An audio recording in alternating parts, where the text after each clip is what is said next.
Friend नमस्ते, स्वागत है मेरे चैनल में। आइए सुनते हैं शिव गीत। अरे रोवे गौरा हो बेटी ओढ़ी के हो चुनरिया,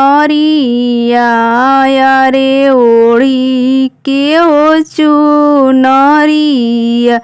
अरे छुट्टी गइले माई हो बाबूजी, छूटले हो नगरिया।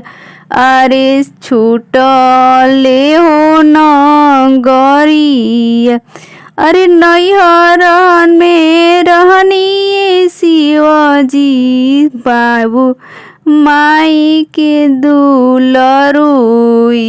अरे मम्मी पापा के दुलरुई। अरे नैहर में खैनी शिवजी, पूड़ी या हो मिठैया। अरे पूड़ी या हो मिठैया। अरे रौरा घरे खैनी शिवजी, बेल के हो पतैया। अरे बेल के हो पतैया। अरे रोवेली गौरा हो बेटी ओढ़ी के हो चुनरिया। अरे ओढ़ी के हो चुनरिया। अरे नैहर में सुतनी शिवजी, लाली हो पलंगिया। अरे लाली हो पलंगिया। अरे रौरा घरे सुतनी शिवजी, कुश के हो चटैया। अरे कुश के हो चटैया। अरे रोवेली गौरा हो बेटी ओढ़ी के हो चुनरिया। अरे ओढ़ी के हो चुनरिया।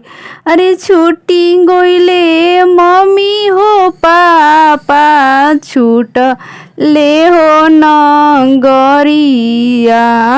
अरे छूट ले हो नगरिया।